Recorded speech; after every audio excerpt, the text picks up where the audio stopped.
Binge Buddies. Toretto's shitty tuna sandwich. It's a good name. I like it. I'm your host, as always, Bryan Dressel.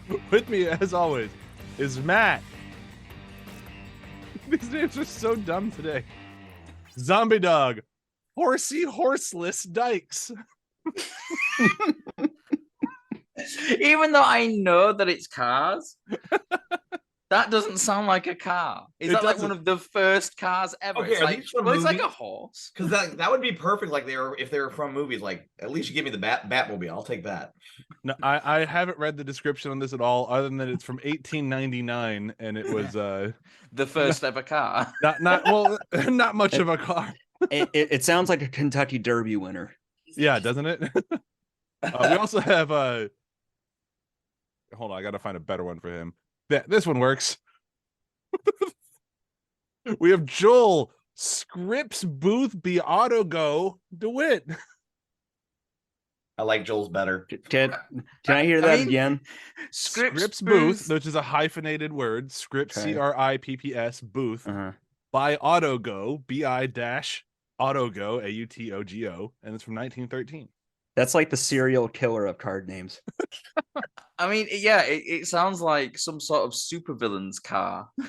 No, the supervillain is Ryan Fuller Dimaxion Lootens. Cool. Yeah, that tracks actually. Sounds Quickly, like quickly, Megatron. Joker! Full of Sounds like Dimaxion. Megatron. It also looks like a blimp. It is ugly as shit. Are you sure it's a car? I'm wondering what your perception of me, Brian, is. What is your perception of me is? Honestly, Ryan, it's the dude standing outside this monstrosity that made me think of you, and they look very cool. Although one of them does look like a dead guy.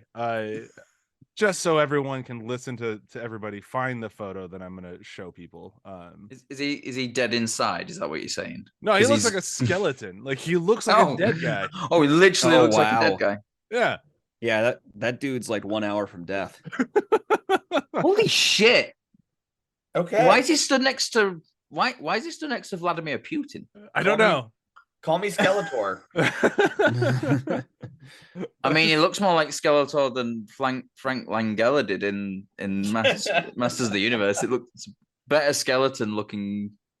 Jesus Christ. There's so much I love about this car, though. Like, it is just the dumbest thing. I love the little horns on the front. I was just going to say, I love the little horns.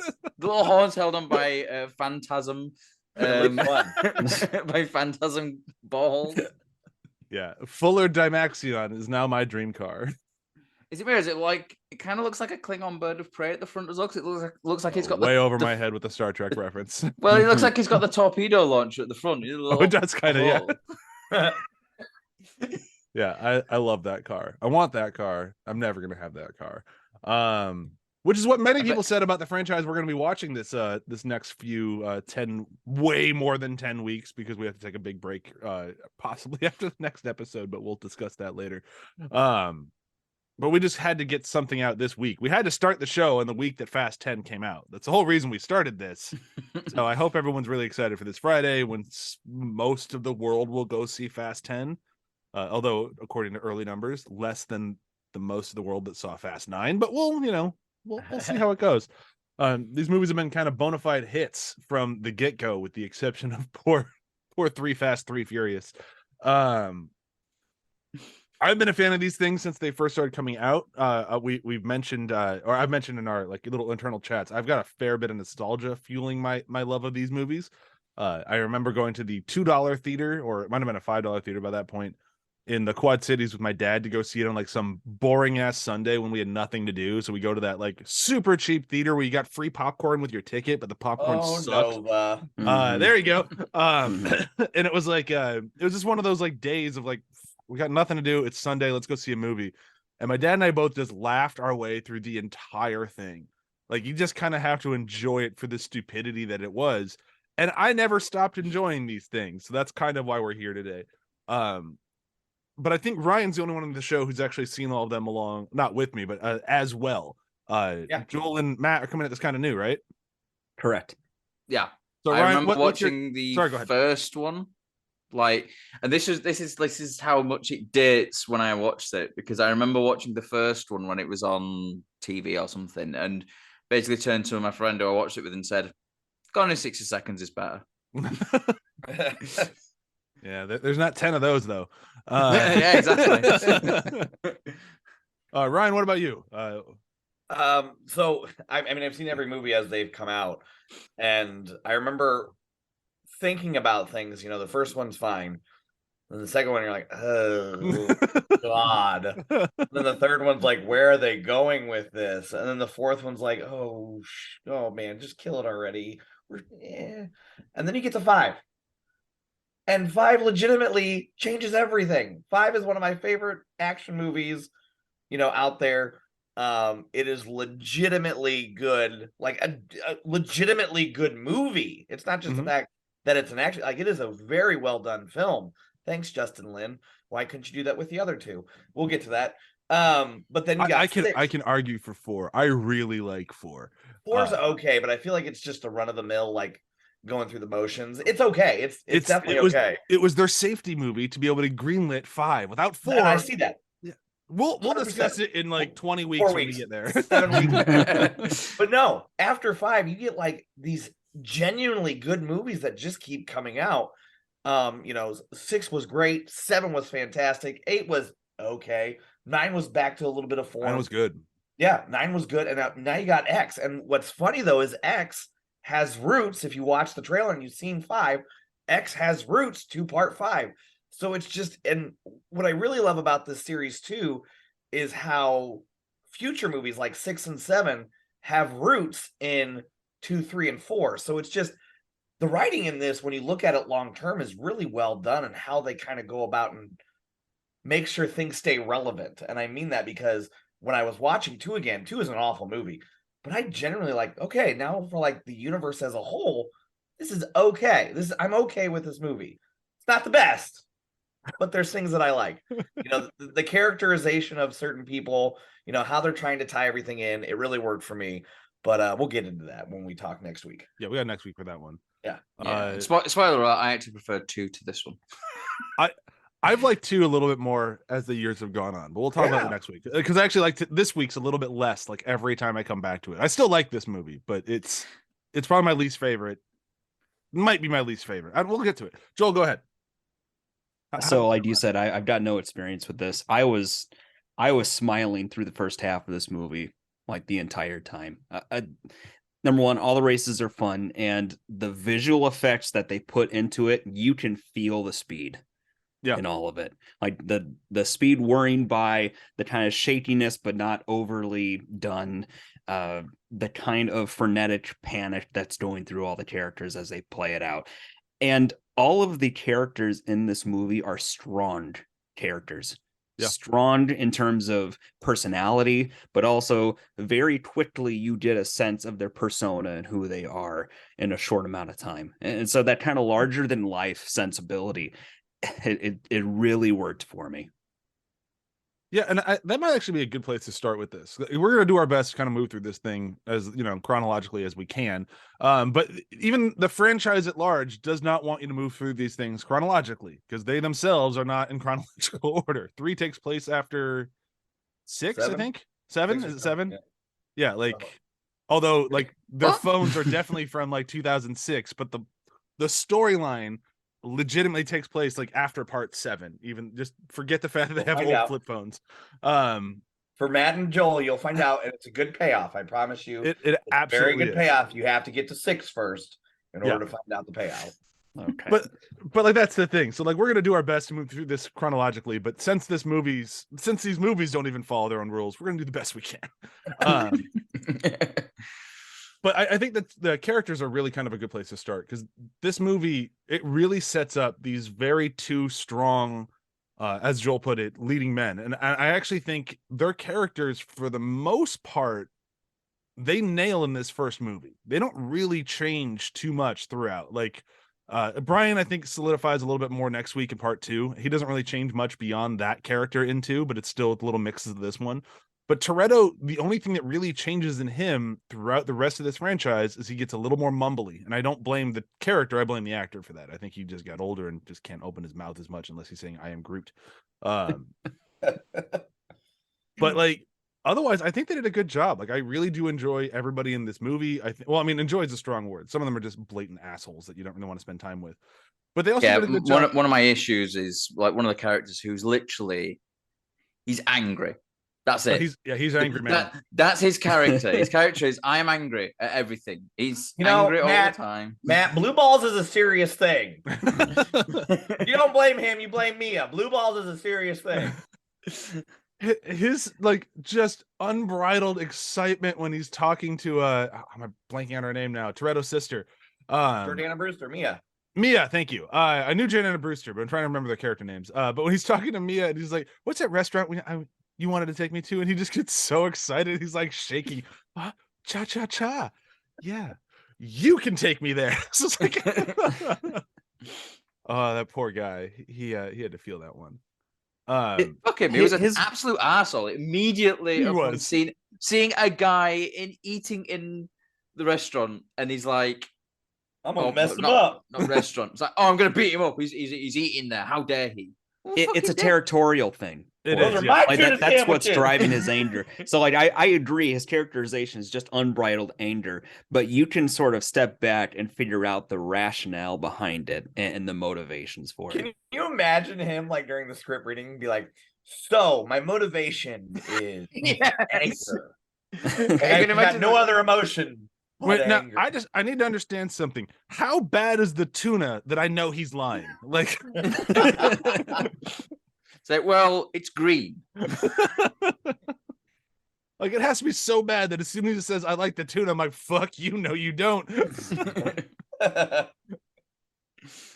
also love that the tuna sandwiches never come back. Even in this movie, like there's one line later where like Dominic's like, not if I care about this or the shop or whatever. And after he says the shop, that is the last time it's mentioned forever. It never comes back at all. Yeah, they're on the run. That makes the name of the show even better, doesn't it? It's like, yeah, they mentioned the tuna sandwich at the beginning of this movie. They stopped mentioning the shop it's from about halfway through the movie, and we've named our podcast. Who knows? I mean, to be fair, we did that with Peacemaker, but in reverse. We got it from like the last episode. That's true, yeah. Who knows? Maybe because they're splitting the last one up into two, so it'll be Fast and Furious 11, Fast and Furious 12.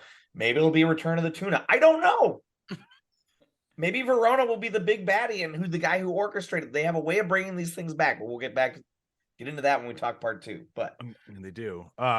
Maybe it's all they're all being sort of like manipulated by a human bioengineered tuna that's pissed off about them eating his son. Dog sandwich. Oh dear God. I mean, if that's where this franchise went, I think it'd be one of the greatest stories in like film history. Like, oh no, there's like 12-part franchise. It turned out it was all about an angry fish. Now, I remember when this thing came out, I didn't really have interest in it. Like the trailers did really nothing for me. You go back and they watch them, like they don't feel like it didn't feel like this was going to be a big hit. Like it just didn't. So I didn't really pay attention to the trailers. But I remember sitting there with my dad in the theater watching this and just going, so he's a cop. Like, because I didn't know it right away, but like it's very obvious. Like from the moment that he's in Dodgers Stadium parking lot driving around, it's like he's not just a racer. And I do appreciate the movie tries to bury that lead a little bit. Like even like when he gets picked up, like they do the whole like song and dance of arresting him.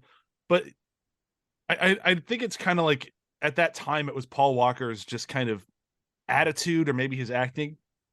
He couldn't act like he had a secret.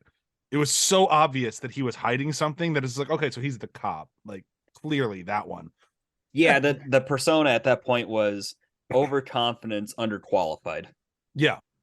It's like he's basically the undercover cop who comes straight up to the person who's trying to get undercover with and goes, hey, want to be best friends? Yeah.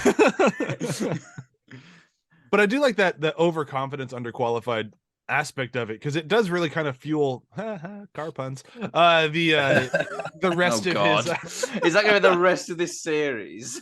I think we're just going to stumble into them at some point. Oh yeah, yeah. Put the brakes on. I want to get off. Guys, I'm gearing up to talk here. Oh, we're gonna lose everyone in our first episode. This is all making me nauseous. All right, thanks everyone for listening. This was great. We're done. Yeah, there'll be more. I like how Joel had the look on his face of like, what are you talking about? That wasn't a pun. I was just saying it's making me nauseous. I was nauseous. It was tough for me to spit that one out, to be honest. I felt like it was like a tiny bit of a stretch, but no, it was a very Andy Zoltzman style pun. I appreciate it.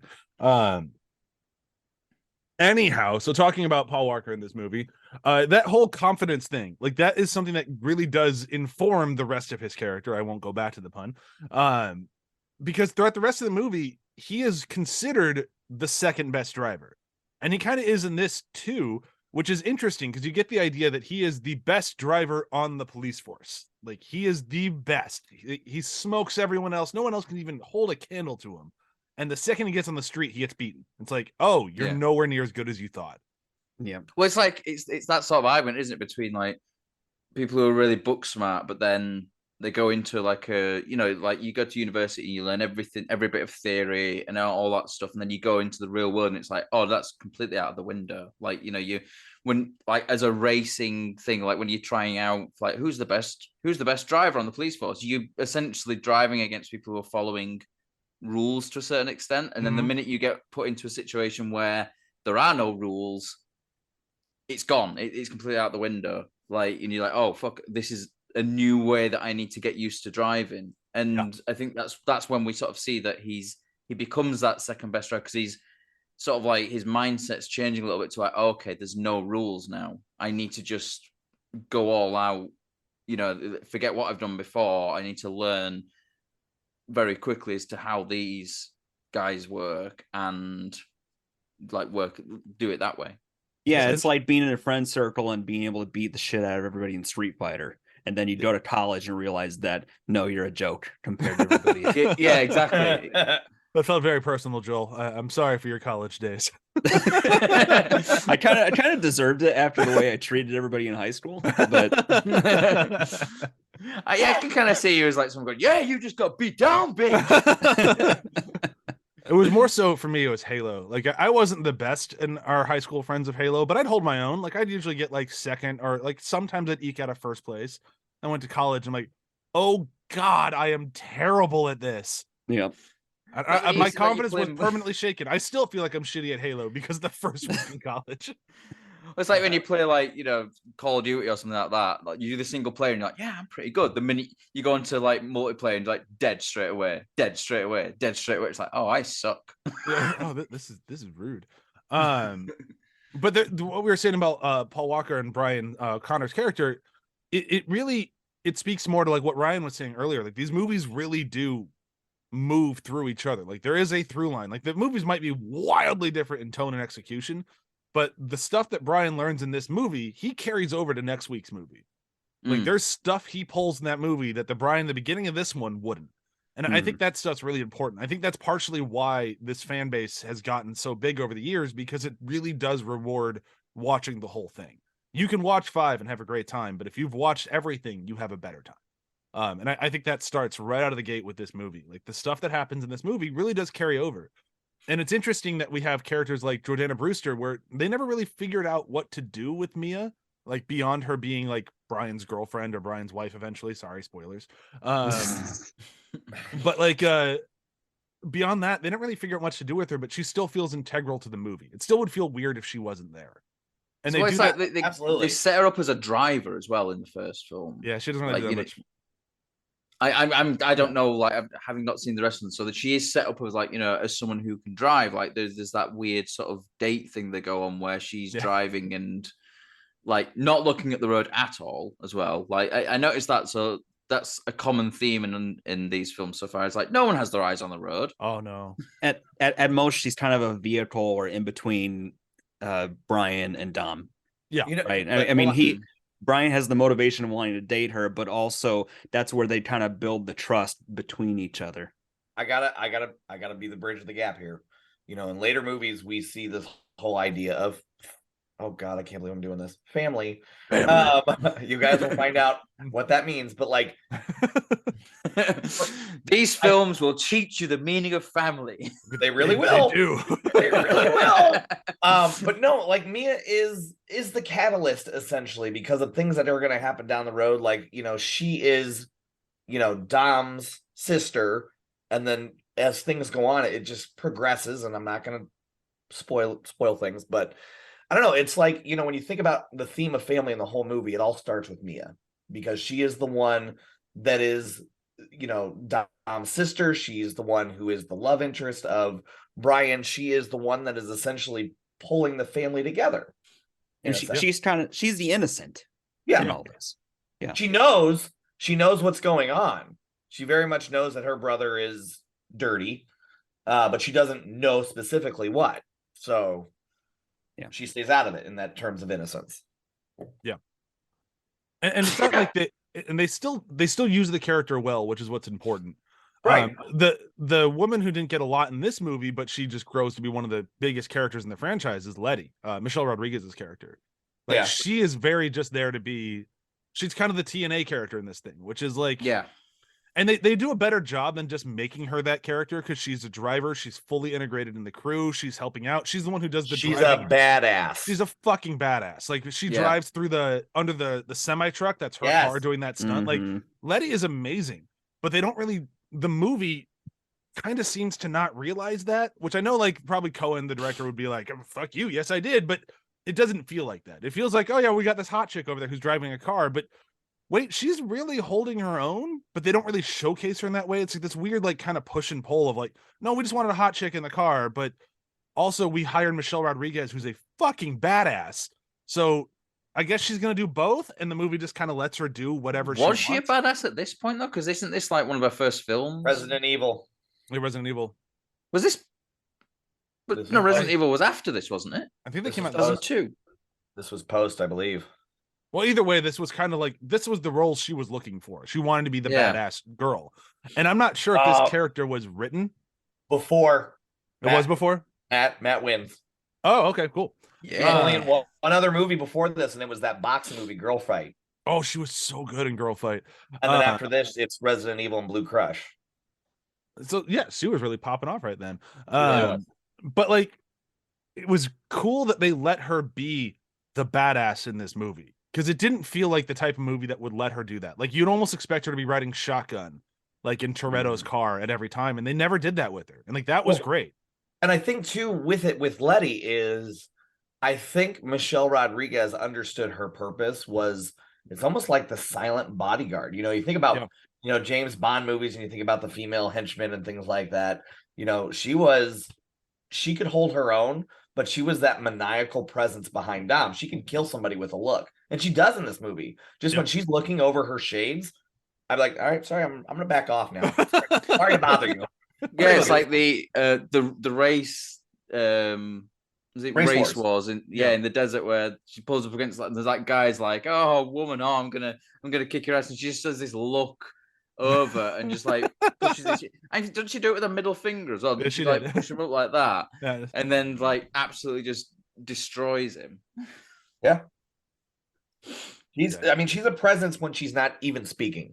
And I think that, you know, for her fate in 4, sorry guys, I'm spoiling things, but her fate in 4, it seems justified because of how much of a badass she is. And then she definitely has the redemption arc as it moves forward. So I mean, they all kind of do to a certain degree.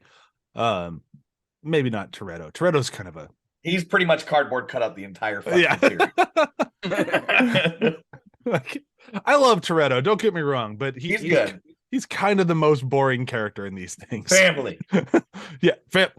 Thank you, Turetto. Yep, you got your 2 cents. You said you weren't. The best part is he doesn't mention family like that at all in this movie. It's the cop. It's Ted Levine. He's the one that talks about family. So it's his fault. The funny thing is, there's a lot of stuff that isn't in this movie that becomes like series staples. Like the whole like constant car shifting. Doesn't really happen in this thing. That really kicks off in the next movie. Like that becomes like the series staple. Whenever you show someone in a car, they're going to be shifting gears at some point. Like every single time, if they're on camera, you better be having them shift gears. Like it's going to happen. Which like they do it a little bit in this one, and it was like what was kind of funny with that is like they're shifting gears up and the revs are going up, and I'm thinking that's not how cars work. You want your revs to go up, you shift down.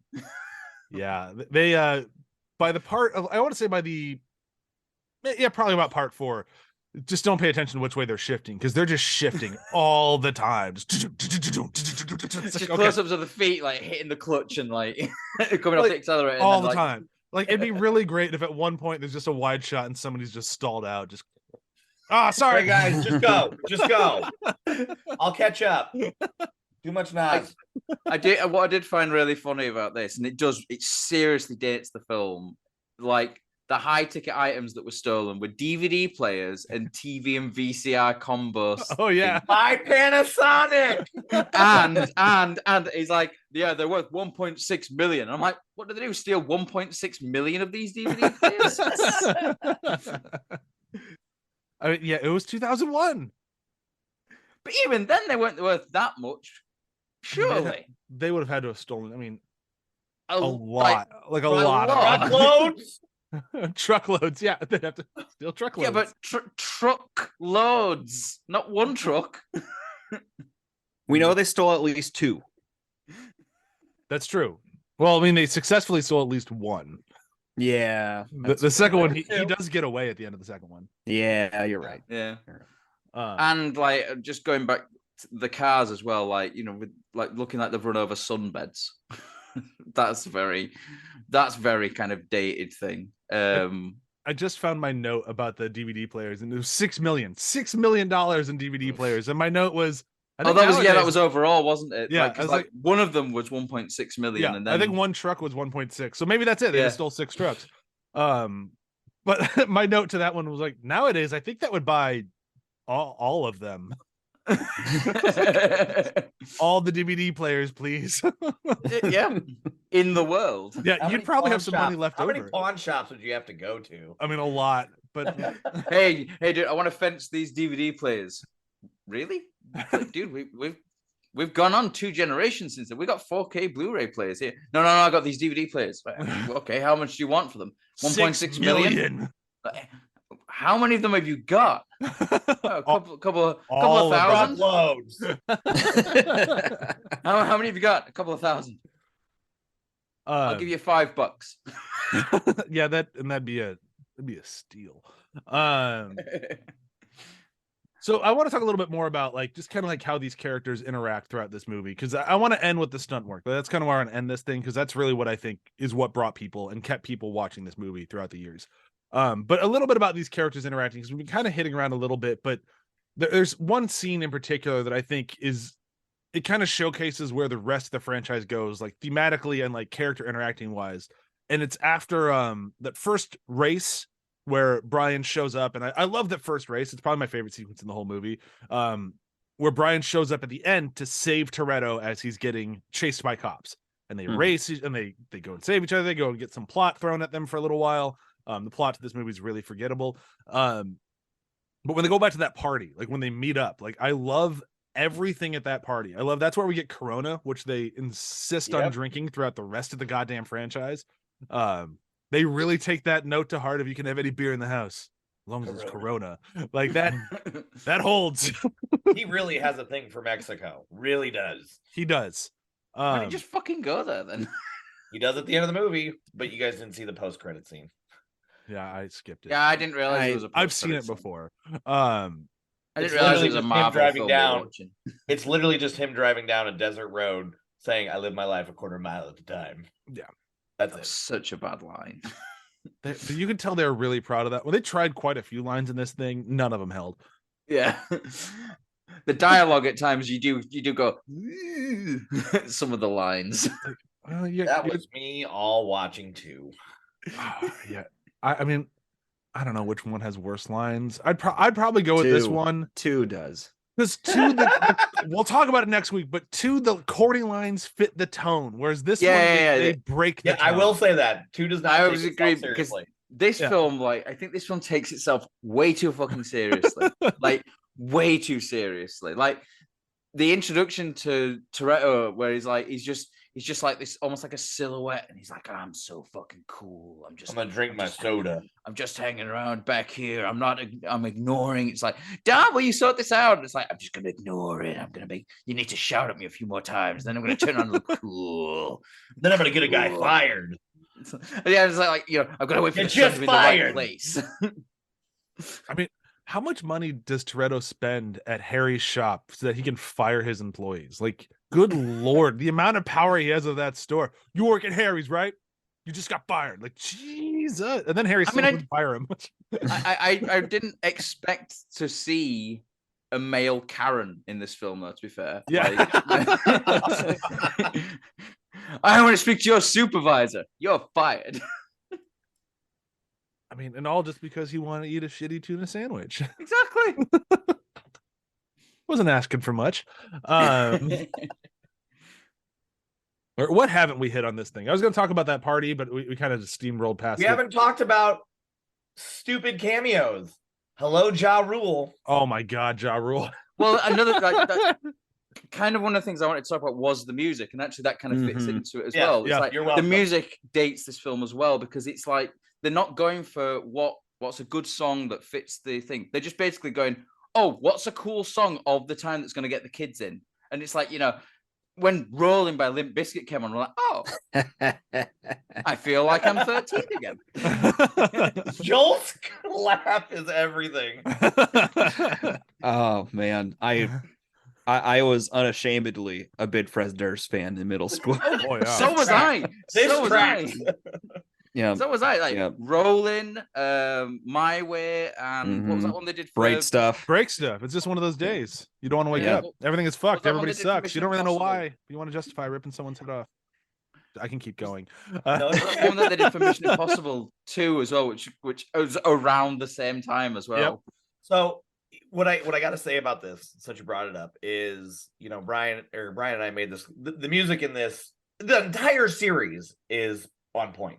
Yep. There's nothing you can't bash it. You literally cannot, because when you're making a movie about fast cars and just a life in underground, I guess that's what you listen to. Like the scene when they're walking around, I don't know if it was in this one or part 2, but they show all the stereos.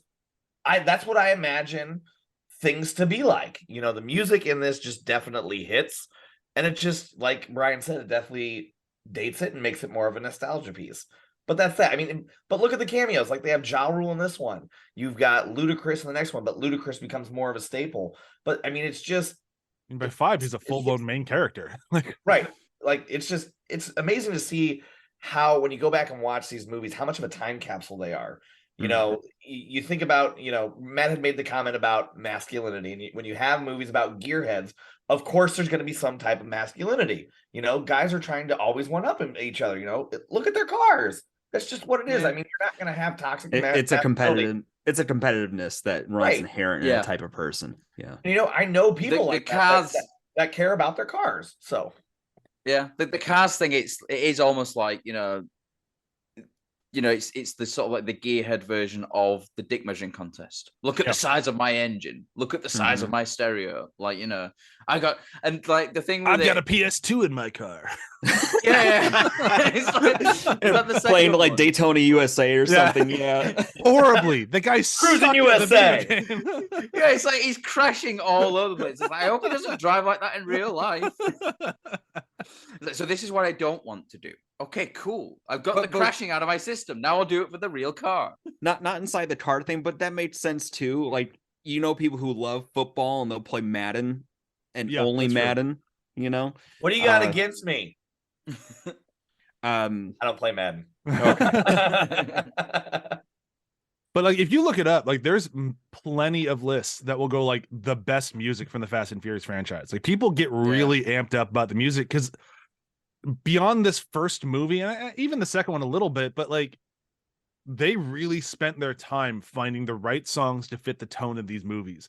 Like when we get up to like See You Again from part 7, like I know people who still cry when they listen to that thing because they tie it so well to the Farewell of Paul. Like They do so many great things with music in this movie. It really does start here, even if it's not as good. But like we have the Ja Rule song that he wrote for this movie, and part of his payment was he's in the movie as the worst racer.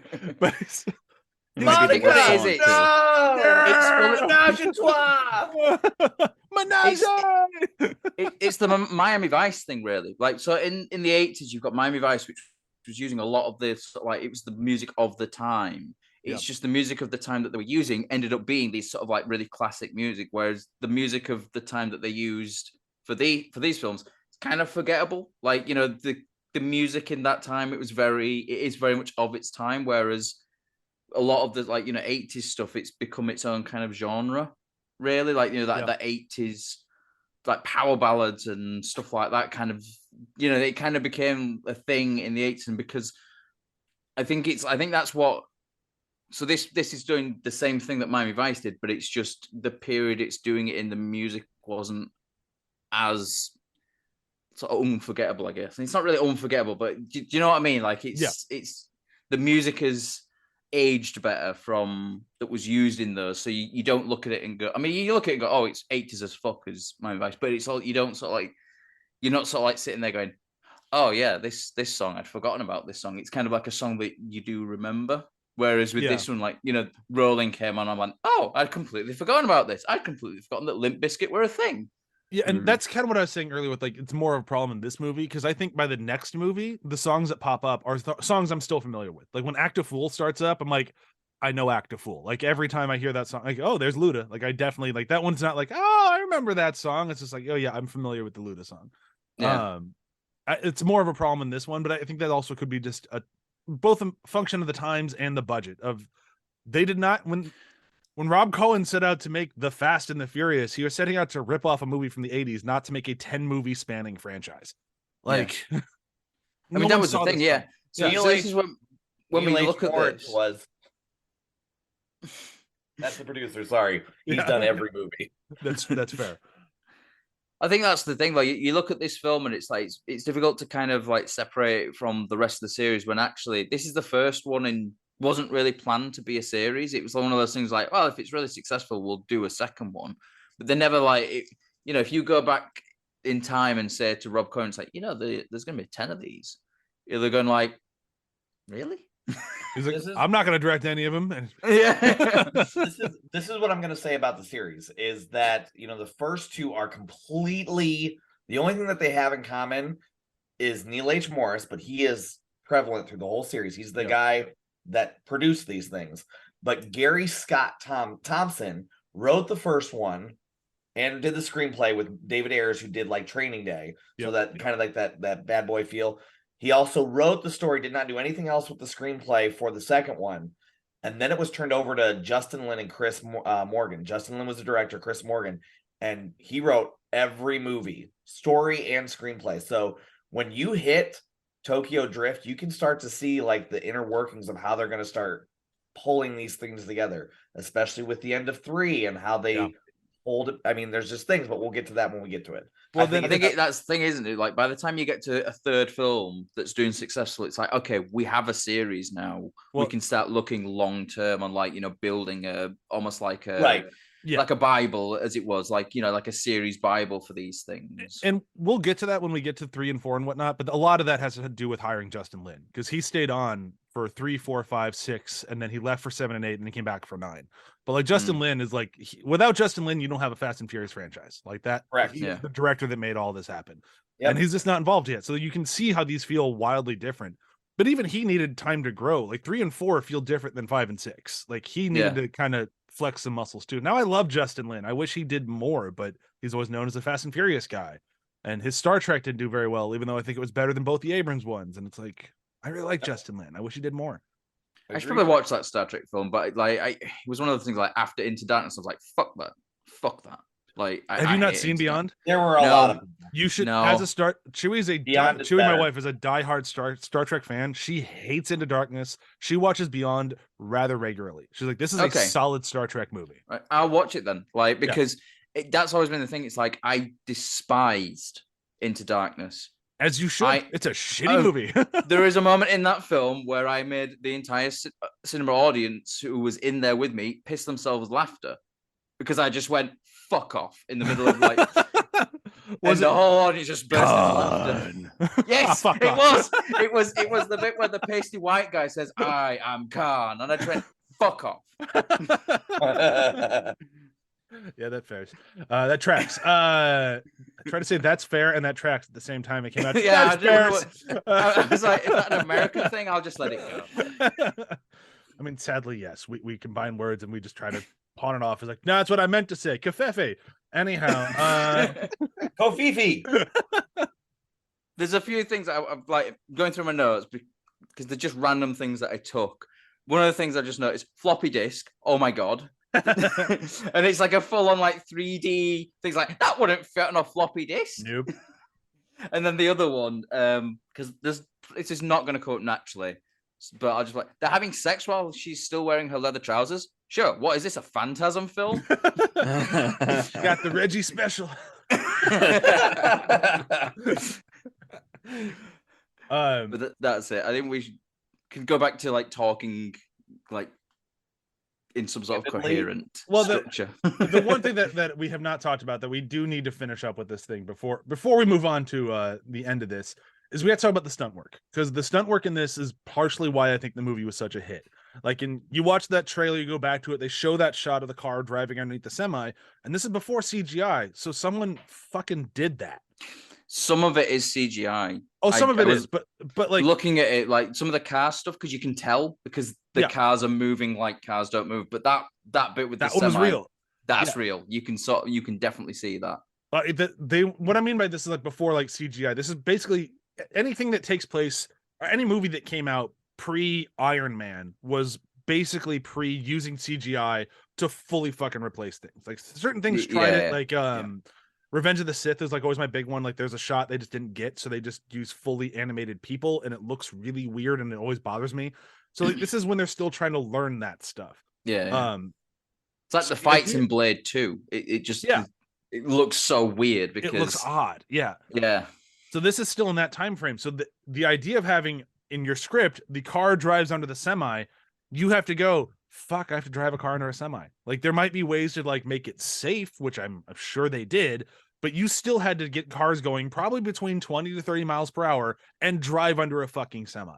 And it's like, and it looks like that happened, and it's really cool. And then I love the callback next week where it doesn't work out so well. But like beyond just that, we have what eventually became the Marvel standpoint of having people getting out of cars while they're driving and jumping onto other cars. And this is still stunt work they did in person. Like I know they're not going so fast that like if they hit the ground, they're going to be just a red smear. But if they tripped and the wire work didn't work, he'd fall under a semi. Like these stunts happened and they look incredible. Like you go to later movies and like the stunt work, so these people are fucking superheroes. Like there's just no I still think that like stunt work is a it's a skill and a technique or whatever. I can't think of the actual word. Basically what I'm trying to say is there should be an Academy Award category for stunt work, because it is insane the amount of effort and skill and just damn balls or whatever it takes to do some of this stuff. And honestly, I'd go two categories. There should be a stunt coordinator, the guy who actually comes up with the stunts. That should be an Academy Award, and the people who perform them. Both of those things should be two stunt category. It's definitely an art form. Yeah. It really you have to do the shit and make it look real, and they do that in this movie. I mean, when Vince the idiot is jumping onto the back of the semi, and he's jumping out the front of the semi with the semi driver shooting a shotgun at him. That scene feels like that guy's gonna fucking die. Yeah. I wanted him to fall off and get run over. To be honest, I really did not like. He's better when he comes back in a few movies. You'll like him more. He comes back. Is he less angry, man? He's still angry, but a little less. What I like about this movie, especially the stunt work, and what really sets the bar for this is, it's almost twofold. When you do car sequences, you can do a car sequence, and then you can actually do a car sequence properly. This movie nailed it. The editing and the way that it is shot makes it that much more believable.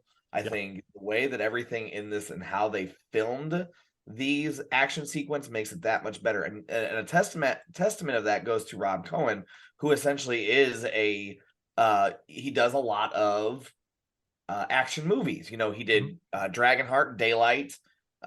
He did what else? Didn't he do Triple X with Vin Diesel? So I think so. Yeah. The guy knows how to do an action sequence. So kudos to him, and especially his editing team, because everything was very seamless. As a movie, it is definitely put well together. The writing might not be the best, but I mean, when you're doing a movie about car thieves and an undercover cop, there's not much to the story. There is depth to the characters. I mean, even, oh God, what's his name? Johnny Tran, played by the guy who Die Another Day villain.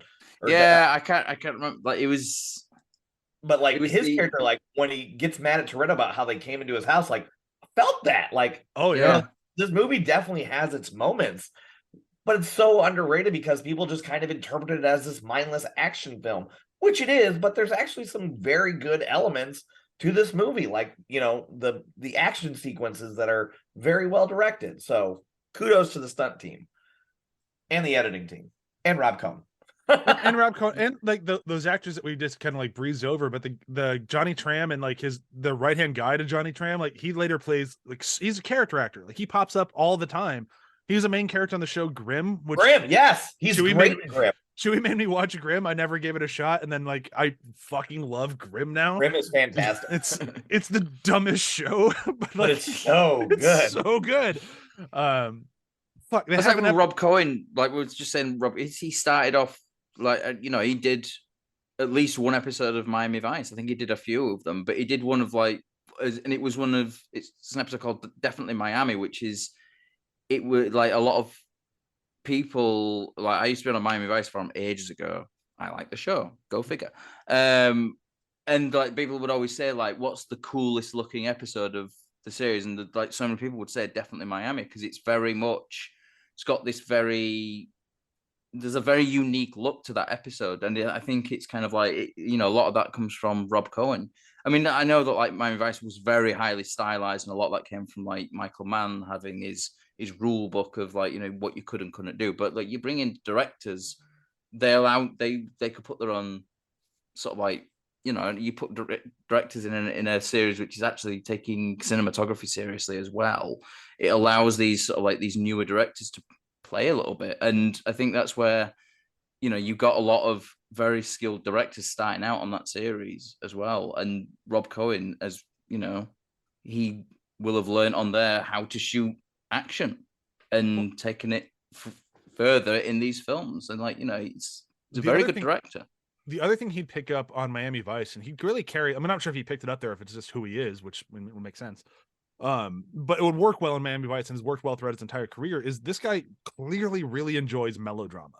Like, yes, like, and it's prevalent throughout all of his movies. Like you even go to like he just full blown made a melodrama back in 2015 with Jennifer Lopez called The Boy Next Door. And it is just like this very like adult film melodrama, and it's way over the top. It's not very good, but like it's fun. Like you kind of get like, this guy likes making kind of pulpy melodramatic movies, and he's done it well, like every time. Like, even Triple X is very melodramatic and way over the top. Like I enjoy that about him, and it's I would have liked to see what else he would do with the Fast and Furious franchise, but at the same time I love Justin Lin, and I'm kind of glad that we went that way than staying with Rob Cohen, because next he had to make Tomb of the Dragon Emperor for the Mummy series. Oof, not his best movie. I'd forgotten about that. Thanks for reminding me that exists. But You're next welcome. week, Even I love with that one as well. Rachel Weisz was like, nah. Not this one. I'm gonna pass. But I think we're hitting the point now. It would be good to kind of move into our favorite moments or quotes or whatever you got for this week. I was going to start talking about the next week because I really want to talk about John Singleton, because I fucking love John Singleton. But that's more of a talk for next week. So I want the people who have not seen these before to go first, at least this week. So Matt, I know you were having more of a rough watch than Joel was. So what was your favorite moment in this? So I'll go, like, because I always have a quote, but I'll do two. So I'll do a quote and a moment. So my favorite moment though, it's the car under the semi, because like I went back and I rewatched that one sequence, and it's just like you can see how fast it is going. Like there's no camera trickery going on here as well. There's you can tell when, especially with cars, you can tell when they've ranked what do they call it? Where they speed up the ramp. Yeah, they've ramped up the frame rate or down, whichever it is, to make it look faster. I can't remember which. I think is it lower speed for it to look faster. Fewer frames goes faster. Yeah. So they've not sort of ramped it down to speed up, because you can always tell. They may have done it 20 frames a second instead of 24 frames, but it's not a ridiculous amount. And you can tell they're going at speed as well. And it's just the incredible sort of stunt work in these films. Say what you will about the films and the story, and all that stuff. You cannot watch these films and not say that's impressive when you see those stunts. So I for me, that moment is up there, because you sort of the minute it just at high speed just goes boom, straight under, and you're like, oh shit, and then you get the shot where it's driving under, and you're like, oh my god, it's still moving at that speed as well. Yeah, they're going. Yeah, it's fucking great. And the line is just the fucking Pizza Hut driver who pulls up and it's just goddamn street racers. That's Rob Cohen. Is that Rob Cohen? Yeah, that's Rob Cohen. Yeah. I just love the line read on that though, because it was just it's so ridiculous, because it's the Pizza Hut driver's goddamn street racers. The follow up, find a new way home, pizza boy. It's so good. Oh, I like that. Joel, what about you? I'm gonna pull a Matt here, and I've got a quote in a moment. Wow. The Joel's quote... not following the rules. The world is breaking down. Every once in a while, you need to figure out what rules you can bend. My quote, it's a little tainted because it's preempted by a very strong gay slur starting with the letter F. That seems it seems a little too mean. It kind of took me off guard a little bit. 2001 still hits. Yeah. Go get your burger somewhere else. Yeah. And Brian says, I like the tuna here. And Vince goes back, bullshit, asshole. No one likes the tuna here. and it being preempted by that's a little disappointing, but it also gave me that kind of whiplash. Yeah. By surprise. My favorite moment has to be the last drag race. It's obviously telegraphed pretty badly that car is going to come back in some form of race, and it ties back into that live my life 1/4 at a time that I know people don't like the quotes of, but then you can tell it's cathartic for Dom's character to actually do it, and then afterward having Brian give him the car and saying, I owe you a 10-second car. It was just not really nice closed loop moment. Yeah it's a good moment. I love that last. I mean, Ryan said it right in the beginning of this episode. All the races in this thing are good. So since everyone's doing two, I'll do two as well. My favorite moment is that first race. I mentioned it earlier with the where Brian loses his car, where he has to owe him a 10-second car.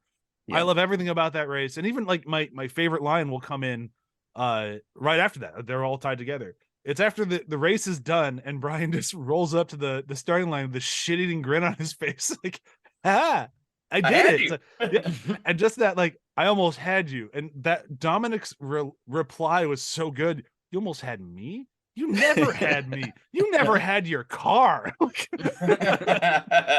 I love that just double hit. And it's that moment of he's just ripping into Paul Walker's character, but he's doing it with this smile on his face. And you can tell, even though he only beat him by an inch, not a mile, when he's winning, I get it. But at that moment, it's probably the closest Dominic's ever come to losing. And even though he's going to rip into him and make a show of him, he still already got a little bit of respect out of him because he did that good. And you can tell, if he thought nothing of him, he'd be like, get the fuck out of here. Give me your car. But because he earned his respect, you have that bigger of a show. And I loved it. I thought that entire sequence just really pulls me into the movie and with these characters, and it's just a ton of fun. But just that line back of "You never had your car" is so good. My turn. Yeah, bring it close. Okay, so I have to keep up with the thing. I'm gonna have 2 quotes and a favorite moment. But I have one really good favorite quote, but I have to do something with the sandwiches, obviously, because of the theme of our show. But it's just when Dom looks at me and he goes, "What did you put in that sandwich?" So there's that. But you've got this great tough guy performance in Vin Diesel, or it's just him being Vin Diesel, however you want to look at it. And when Joel said the scene about the race, and then he ends up, they make the train, they beat it. You're like, oh yeah, but then garbage trucks comes out of nowhere and he launches his vehicle in the air, and what he says after is just so funny, and it's delivered so well. Vin Diesel goes, or Dom goes, "That's not what I had in mind." that was perfect. Like, good delivery, everything. But no, my favorite moment actually is a suspenseful one. And I think it's beautifully acted by all those involved, but it's right after the bus that goes wrong because Jesse flees because he raced his dad's car and got it lost, and they're down a man, but Vin Diesel wants to go because this is the last hit. They take this and they can take their money and run, and they do it, and it all goes wrong. Vince's arm gets jacked up. He gets shot. There's all this stuff going on, and Bryan knows he's got to make a call. And when the whole scene, when he is making the call and he is not breaking eye contact with Dom, makes that scene so much better. Oh yeah. Just the look on Vin Diesel's face, like, and just the panic in Paul Walker. He's like, "Oh my God, I got to save this guy, but I'm betraying someone." Like, beautiful. The whole thing about it was excellent. Probably the best acting in that movie. The tension is palpable in that. Yes. movie. Yeah, you just you can see the look in his eyes of he wants to murder him right then and there, and you can see this almost like a betrayal as well. At the same time, it's this kind of thing but you also have that kill this guy. I want to kill this guy, but if he doesn't finish this phone call and do what he's doing, my friend is going to die. Right. I am just so torn right now. And again, that goes back to my comment earlier about Rob Cohen being good with melodrama. That is very soap opera-esque of just you betrayed me, but you're saving my friend and emotions. It's just the drama. I don't know what to do with my hands. I need 2 coffee mugs. I'm gonna always go for the 30 Rock reference. All right, I think we did it. I think we've talked the Fast and the Furious. The good news moving forward is I think the rest of the movies are all pretty good to some degree. They're all wildly different. This would be the same bullshit of the rest of them. They might not succeed on their swings, but they all take a fucking swing. And I'm excited for them. So we can do a quick round of plugs. We're going to say goodbye for this show. Every other show on the ATH network. Be sure to check out athpod.com. Joel, why don't you tell us about one of those shows? Afterthoughts is a podcast with my wife. We talk about movies, books. Only say movies because we're doing Lord of the Rings right now. We finished up Fellowship, are going to jump right into Two Towers. Kelly already is having travel fatigue, so we'll see how well that goes for the remainder 2 books. A lot of walking. Yeah. Besides that, I'm on a podcast called Super GG Radio where we talk about unreleased games, what we're playing in our backlog. And my recommendation today is Loop Hero.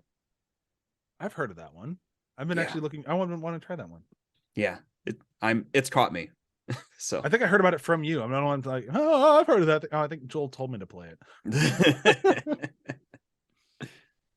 Ryan, what about you? You can find me on the Front Row Flashbacks where we talk about movies. But we talk about movies from the 80s, 90s, and early 2000s, where we get nostalgia-like and really break down the movies and how, they might have had an impact on the world and the world of cinema. But yeah, you can catch me on there. Catch me on the Front Row Network doing all sorts of other things. We're going to be doing a full disclosure where we break down new movies and spoil the hell out of them. We're going to be looking at Evil Dead Rise, which was fantastic. So good. Yeah. Matt, anything to plug? Not really, to be honest. Moving on.